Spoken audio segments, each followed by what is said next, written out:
Throughout Islamic history, solving problems was never just about laws, but it was about preserving justice, faith, and mercy. From the Prophet Muhammad sallallahu alaihi wasallam to the great empires of Islam, scholars and rulers worked hand in hand to apply divine guidance to the realities of life. Assalamualaikum warahmatullahi wabarakatuh. In this video, we will explore the problem-solving procedures in Islamic law while tracing its development from the era of the righteous caliph until the time of the Ottoman Empire. During the lifetime of Prophet Muhammad sallallahu alaihi wasallam, all legal questions were answered directly by him through revelation or his own judgment guided by Allah. At that time, the problem solving in Islamic law was simple and direct. If a matter arose, the prophets would wait for revelation or use his own reasoning that is known as ijtihad when revelation was not sent. For example, when the prophet sent Mu'az bin Jabal to Yaman, he asked Mu'az, "How will you judge?" The Mu'az replied, "By the book of Allah." Then the prophet asked again, "And if you do not find it there?" Mu'az replied, "Then by the sunnah of his messenger." Then the prophet asked again, "If you do not find it there?" Mu'az replied again by saying, "Then I will exercise my own reasoning." The prophet then approved these methods, and this became the foundation of Islamic problem solving for centuries time. After the Prophet passing, the responsibility of solving new issues fell to the Khulafa ar-Rashidin, which is the righteous caliph.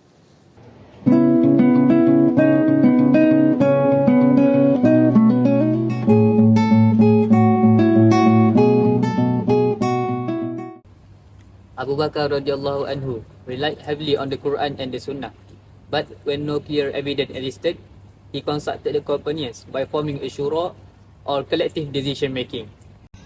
But during Umar al-Khattab rule, we see the expansion of ijtihad, right? Umar radhiyallahu anhu was known for his deep reasoning. He once suspended punishment during famine and introduced policies for social welfare, showing how Islamic law adapts with context while maintaining its principles. During the times of Uthman bin Affan and Ali bin Abi Talib, the empire grew larger and new challenges emerged. Scholars began documenting rulings systematically and marking the early stage of Islamic jurisprudence peak as a formal discipline. As Islam spread across new lands, new cultures and languages mixed with the faith, this gave rise to independent jurists known as mujtahidun, who specialized in interpreting the sources of law. By the 8th and 9th centuries, the foundations of four major schools of thought were established. Firstly, Hanafi, founded by Imam Abu Hanifah in Kufah. Second, Maliki, founded by Imam Malik in Madinah. Third, Shafi'i, founded by Imam Ash-Shafi'i, who systemized usul al-fiqh. And lastly, Hanbali, founded by Imam Ahmad bin Hanbal in Baghdad. Each school had its own methodology for problem solving, but all followed the hierarchy of sources that are Quran, Sunnah, Ijma' and Qiyas. These scholars developed the science of usul al-fiqh by using the principles of deriving law and set guidelines for ijtihad and fatwa. Their legacy preserved intellectual diversity while keeping unity in faith. During the Abbasid era, problem solving in Islamic law became more institutionalized. Courts were established and judges, known as qadis, apply rulings according to recognized school of law. This era saw the rise of scholars like Imam al-Ghazali, Ibn Taymiyyah and al-Mawardi, who refined the use of reasoning and addressed complex social issues. Ijtihad continued to play a key role to ensuring that Islamic law could respond to new development such as in trade, governance and science. However, to maintain this consistency, the practice of taqlid by following established rulings and also became widespread. This balance between ijtihad and taqlid kept the system stable for centuries. By the time of the Ottoman Empire, Islamic legal problem solving reached a new level of organization. The Ottomans compiled and codified Islamic laws into written system, such as the famous Majalah Al-Ahkam Al-Adliyah, which was based mainly on the Hanafi school. The Majalah was one of the first comprehensive legal codes in Muslim world.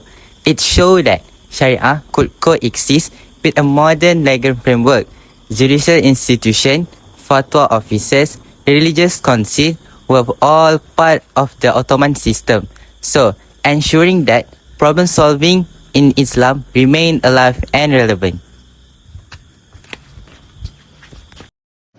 From the Prophet sallallahu alaihi wasallam to the great scholars and empires, the Islamic method of solving problems has always stood on three foundations, which is revelation, reasoning, and responsibility.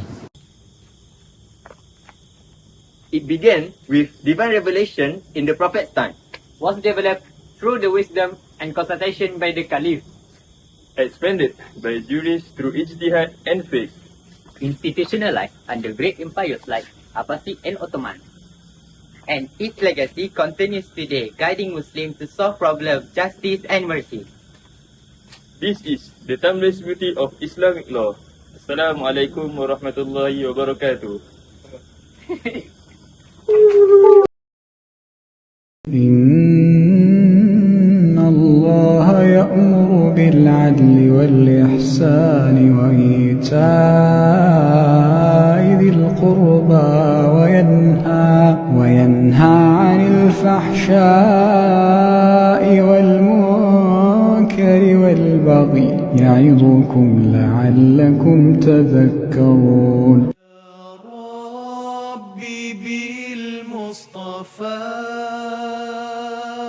بلغ مقاصدنا واغفر لنا ما مضى يا واسع الكرم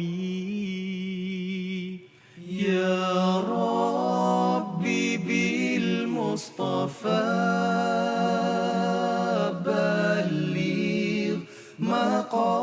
مقاصدنا